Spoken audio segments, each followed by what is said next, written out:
नमस्कार। आज के व्याख्यान में हम एमए उत्तरार्ध के चतुर्थ प्रश्न पत्र विशिष्ट साहित्यकार प्रेमचंद जी के प्रमुख कहानी संग्रह मानसरोवर भाग 1 से स्वामिनी कहानी के मूल भाव पर अध्ययन करेंगे। प्रेमचंद जी का अनुभव क्षेत्र बहुत ही व्यापक था और उनका निरीक्षण भी बहुत ही गहन और सूक्ष्म था। उन्होंने मजदूरों, किसानों, विधवाओं, जमींदारों, किसी का भी वर्णन किया हो वह बहुत ही यथार्थ और विश्वसनीय लगता है। प्रस्तुत स्वामिनी कहानी में दो बातें स्पष्ट हैं। एक तो यह है कि जो व्यक्ति घर के कामकाज में लापरवाही करता है वह भी मालिक बनने पर गहराई से जिम्मेदारी का अनुभव करने लगता है और लगन, परिश्रम, सोच विचार कर काम करने लगता है। उसे मालिक होने का गौरव इतना संतोष देता है जितना गहने, कपड़े आदि से भी नहीं मिलता। वह इसके पीछे अपने अभाव को भी कष्ट नहीं समझता। दूसरे, इस कहानी में यह बतलाया गया है कि घर की मुखियागिरी या स्वामीपन कैसे निभ सकता है। घर के मुखिया को, स्वामी को घर वालों के प्रति कैसा व्यवहार करना चाहिए। दूसरे शब्दों में घर के स्वामी के गुणों का उल्लेख यहाँ किया गया है। इस प्रकार प्रेमचंद जी ने तुलसीदास जी की इस उक्ति का समर्थन किया है कि मुखिया मुखसों चाहिए, खान पान को एक, पाले पोसे सकल अंग, तुलसी सहित विवेक। सचमुच ही स्वामित्व जिम्मेदारी लाता है। जिम्मेदारी ना समझने वाला सफल स्वामी नहीं हो सकता। राम प्यारी और राम दुलारी सगी बहनें थीं। दोनों का विवाह शिवदास के पुत्र क्रमशः बिरजू और मथुरा से हुआ था। बिरजू समाप्त हो गया तो उसकी विधवा राम प्यारी का दुखी रहना स्वाभाविक था। शिवदास ने उसका दुख दूर करने के उद्देश्य से उसे भंडारे की कुंजी सौंपकर उसे स्वामिनी बना दिया था। शिवदास राम प्यारी के वैधव्य की व्यथा को स्वामित्व के गर्व से दबा देना चाहता था। राम प्यारी स्वामिनी बनने योग्य सिद्ध हुई। उसने तो शालीनतावश शिवदास से यही कहा था कि यह कैसे हो सकता है दादा कि तुम मेहनत मजदूरी करो और मैं मालकिन बनकर बैठूं। राम प्यारी ने घर की स्वामिनी मालकिन बनकर घर को बहुत अच्छी तरह से चलाया। स्वामिनी के रूप में उसमें जो विशेषताएं देखने को मिली वे प्रत्येक गृह स्वामी द्वारा अपनाई जाने योग्य हैं। उन विशेषताओं पर, गुणों पर प्रेमचंद जी ने बहुत सुंदर रूप में प्रकाश डाला है और यही कहानी का उद्देश्य है। शिवदास द्वारा स्वामिनी बनाई जाने पर बिरजू की विधवा पत्नी राम प्यारी को उत्तरदायित्व का अनुभव हुआ। कहाँ तो स्वामिनी बनने से पहले राम प्यारी को चावल दाल बीनना बहुत कठिन लगता था और रसोई का काम भी सूली पर चढ़ने से कम ना लगता था। वह बड़ी होकर भी अपनी छोटी बहन देवरानी दुलारी के काम के पीछे झगड़ लेती थी। शिवदास के कहने पर मोटे मोटे टिक्कड़ बनाकर रख देती थी, किंतु अब उसमें उत्तरदायित्व का भाव आ गया था।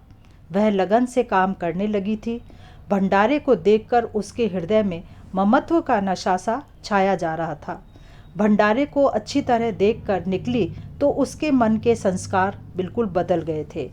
लेखक ने लिखा है कि राम प्यारी ने कुंजी उठाई तो उसे मन में अपूर्व गौरव और उत्तरदायित्व का अनुभव हुआ।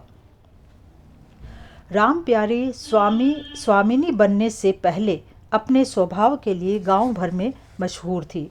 वह शिवदास की आंखें बचाकर पड़ोसियों की इच्छित वस्तुएं दे दिया करती थी।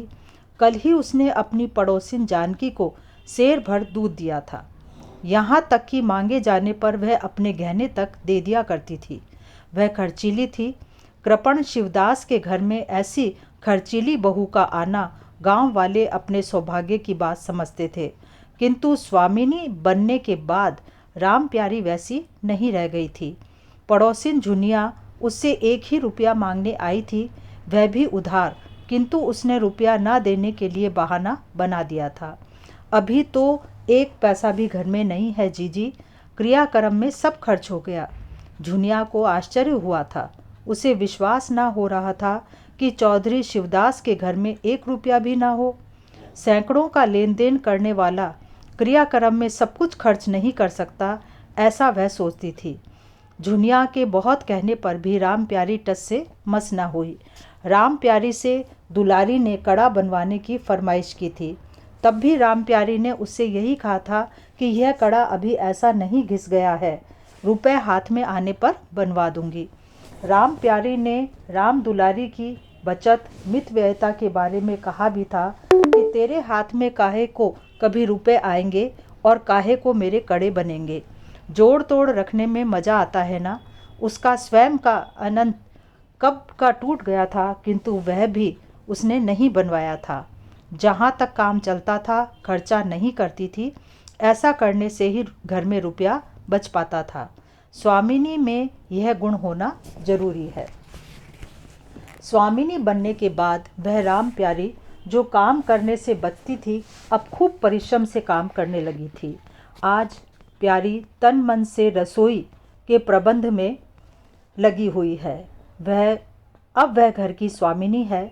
वह दूसरे काम करने वालों पर भी निगाह रखती थी, क्योंकि घर के 50 काम और भी थे और सबके परिश्रम से ही वे पूरे हो पाते थे।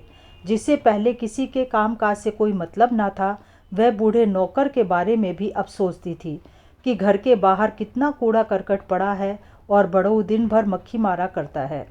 वह अब घर में द्वार को चिकना साफ सुथरा रखना पसंद करती थी, ताकि देखने वालों का मन प्रसन्न हो जाए। उसकी गाय मुन्नी नाद से दूर खड़ी थी। उसने देखा कि नाद में बासी पानी भरा हुआ है, सड़ा हुआ। उससे रहा ना गया।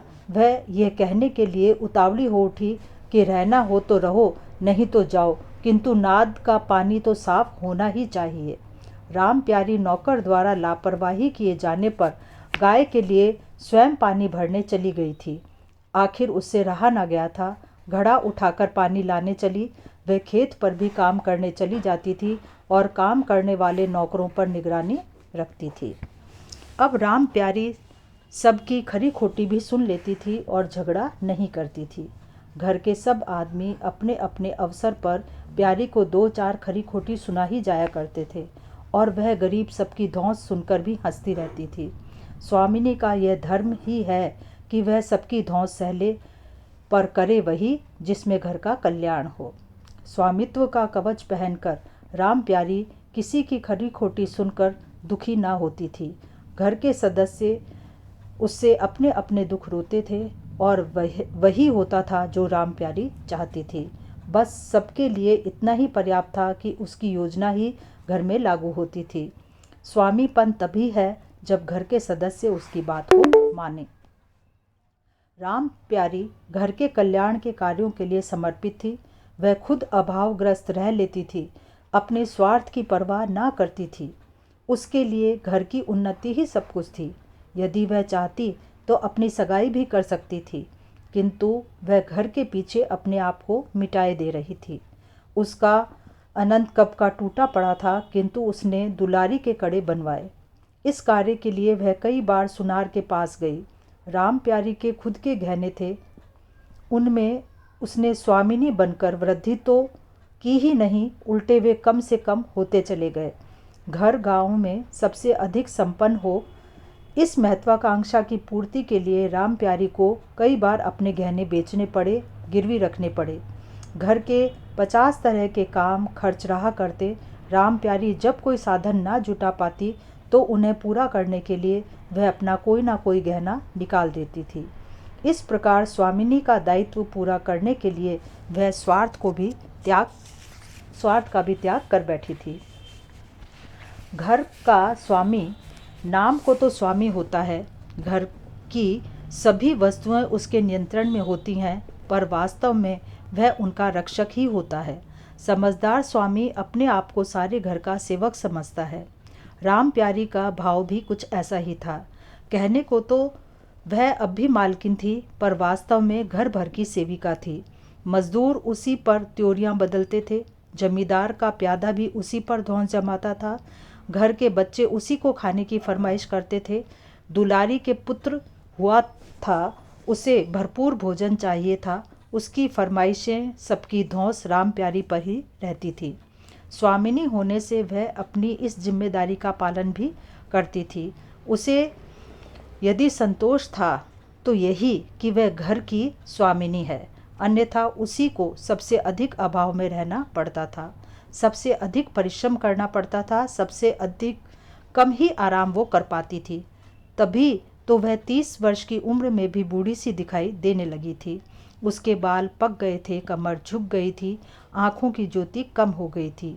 उसको संतोष स्वामित्व का था, घर वालों द्वारा अपनी बात माने जाने का था।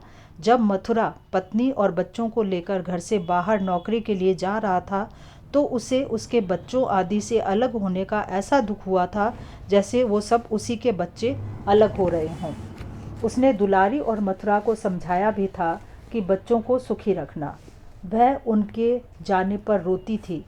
उसे कई दिनों तक खाना पीना भी अच्छा ना लगा था। घर की स्वामिनी को नौकरों से काम लेने की भी कला आनी चाहिए, अन्यथा वे घर को चौपट कर सकते हैं। पहले तो नौकर डांट डपट सुन सुनकर काम में टालम टोल करते थे, किंतु राम प्यारी के स्वामिनी बनने पर उसकी सहानुभूति आत्मीयता देखकर घर के नौकर इस भाव से काम करने लगे थे जैसे वे अपने घर का ही काम कर रहे हैं। घर का पुराना नौकर जोखू देर रात तक खेत पर काम करता रहता था।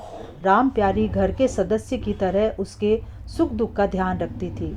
उसने जोखू से कहा था कि अरे, तो मैं तुम्हें कुछ कह थोड़े ही रही हूँ पागल, मैं तो कहती हूँ कि जान रखकर काम कर, कहीं बीमार पड़ गया तो लेने के देने पड़ जाएंगे।